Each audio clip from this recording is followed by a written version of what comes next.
Te cambio de tema, Marcos. Cámbieme de tema. Vamos a saludar a la vocal de la Sociedad Argentina de Análisis Político. Mirá qué interesante. Ella es licenciada en Ciencias Políticas de la Universidad Nacional de Rosario y máster en Ciencias Sociales de la Flaxo, investigadora adjunta del CONICET, profesora universitaria, escritora. Ella es la doctora Anabela Busso. Hola, Anabela, buen día. Gracias por atendernos. Hola, ¿qué tal? ¿Cómo te va? Buen día. Bien. Gracias a ustedes Por favor. Vimos con nuestra productora este Congreso Nacional de Ciencia Política con temas realmente muy interesantes, ya desde el propio título provocador en el mejor de los sentidos, ¿no? La política en tensión, los retos y los desafíos, ¿no? En este mundo inestable. Y tengo entendido que has participado, coordinado de paneles muy interesantes como Política Exterior Argentina en un mundo cambiante, América Latina al frente de un mundo, bueno, post pandemia y con cambios interesantes geopolíticos. Así que nos gustaría más que nada escuchar un poco un resumen de esta participación, de lo que ustedes están viendo.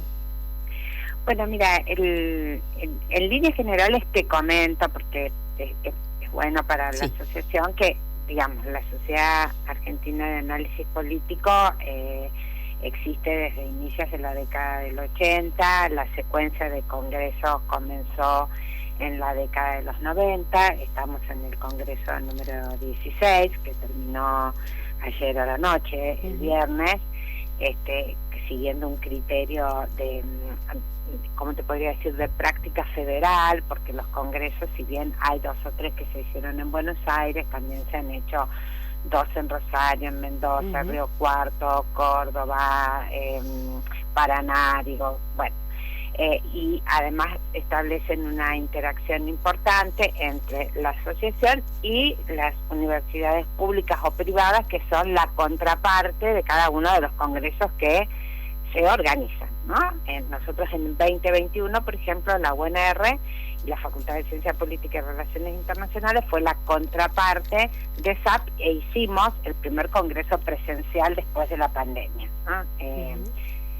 Así que bueno, eso me parece un dato importante y es una tarea muy ardua. Muchos ven el programa y dicen, son muchísimos paneles, pero organizar toda esa situación y conseguir el financiamiento es una tarea muy compleja. Claro. Lo que vos señalabas con respecto al título de la política en tensión, retos y desafíos de la democracia en un mundo inestable, es un título que representa fundamentalmente un escenario de crisis que cruza a la mayoría de Occidente, ¿no? Y que tiene otras características en el mundo oriental, para decirlo de una manera muy general. Pero es llamativo que si nosotros vamos desde este título hacia atrás y vamos relevando las distintas convocatorias al Congreso, vamos a encontrar que hace mucho tiempo que estamos viendo distintas dimensiones de los problemas que transitan las democracias occidentales, la crisis de la política, las crisis de la globalización, los problemas de representación política, etcétera, etcétera. Entonces digo, es una problemática a la cual no se le ha encontrado solución ni desde la política ni desde la academia, y eso se sigue debatiendo, porque para la audiencia en general lo que nosotros podríamos decir es que el mundo hoy, en muchos de sus aspectos, tiene problemas serios y no encuentra soluciones para esa problemática. Parecía increíble, perdón, ¿no?, que te interrumpa, Anabela. Uno pensaba, tal vez pero muy ingenuamente, aunque ya somos grandes y hemos vivido, que luego de la pandemia iba a cambiar mucho, y sin embargo no estábamos terminando la pandemia, que ya tuvimos la invasión de Rusia a Ucrania, ¿no? Bueno, esa es una de las cuestiones que se debate mucho en el campo de las relaciones internacionales, ¿no? Y que cruzó todos los paneles que vos mencionabas, en los cuales yo participé, que la mayoría de ellos eran sobre política exterior, sobre la situación latinoamericana, porque nuestra inserción en el mundo hoy nos toma en condiciones de debilidad interna o doméstica, como decimos nosotros a todos los países de la región latinoamericana, en un mundo en pleno proceso de transformación, ¿no? Cuando aconteció la pandemia, surgió una ola hiperoptimista que decía, bueno, después de la pandemia y habiendo tomado noción de lo que significa un fenómeno efectivamente global, que además generaba muerte, crisis de relación entre los países, problemas con los suministros, puso en discusión las cadenas globales de valor, donde cada país provee un insumo, y bueno, como nos peleábamos, por así decirlo, para conseguir los insumos médicos, esas cadenas se interrumpieron. Entonces, yo fui bastante crítica de esa posición optimista, y lo manifesté por escrito, entendiendo que la pandemia era un caso más, quizás el más grave, con mayor índice de mortalidad, porque obviamente superamos los 6 millones de muertos, de lo registrado oficialmente, digamos, pero que venimos viendo la crisis del orden internacional desde hace mucho tiempo. Digamos, tuvimos crisis financieras en los 90, los atentados terroristas en el 2001, la crisis financiera del 2008, etcétera, etcétera. Hay muchos ejemplos. Entonces, este orden internacional que se había consolidado en la década de los 90, que tenía como criterio una hiperglobalización neoliberal, unida a la idea de que había que reinstaurar democracias formales liberales, que eran importantes, pero que no siempre garantizaban una democracia participativa, pero que tenían que estar juntas, digamos, economía de mercado y democracia, como ejes ordenadores del orden internacional, era una cuestión que estaba claramente en crisis y que venía dando síntomas periódicos de que el orden estaba en crisis. Bueno, ¿cuál es el inconveniente que tenemos ante esto? Es que la pandemia, además de los muertos, puso en evidencia lo que significa que los estados, inclusive en el mundo desarrollado, no solo en la periferia o en las periferias occidentales, hubiese perdido tanto rol protagónico, ¿no? En una salud como, por ejemplo, la salud pública, o en la provisión conjunta de bienes médicos.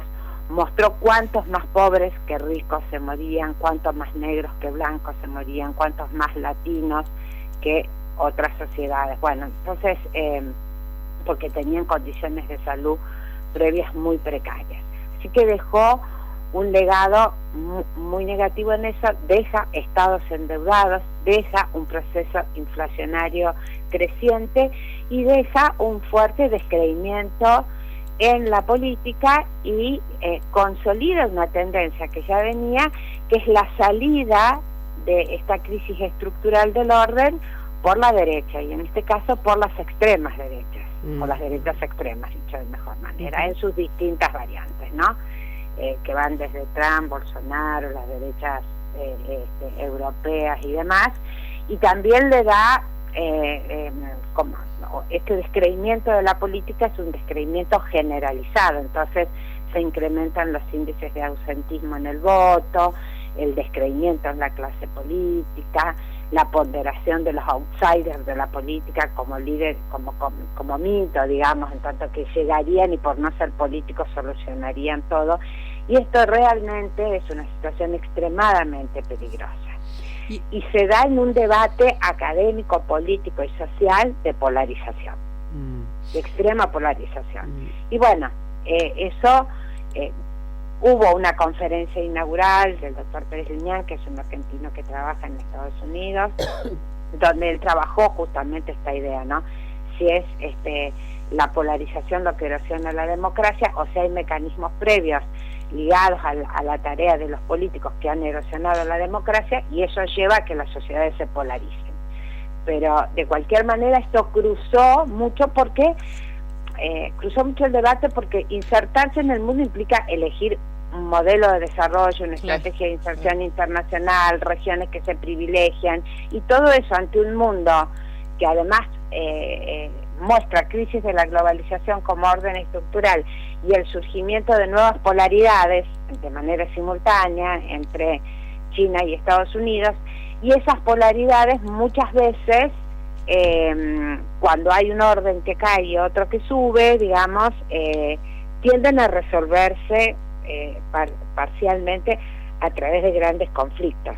Digo, nosotros tuvimos una primera guerra, cuando se cayó lo que en relaciones internacionales llamamos el orden de balance de poder, vino la Primera Guerra Mundial. Como esa guerra no alcanzó para establecer una nueva estructura de poder internacional, vino un periodo de entreguerra que fue terrible, y donde la crisis del 30 y el periodo entre guerras es el periodo histórico que se toma hoy como mayor referencia comparativa, aunque la historia nunca se repite, sino como farsa, como suele decirse, pero como mayor referencia de lo que pasa ahora. Y surge recién un orden después de la Segunda Guerra Mundial, que es el orden de Guerra Fría.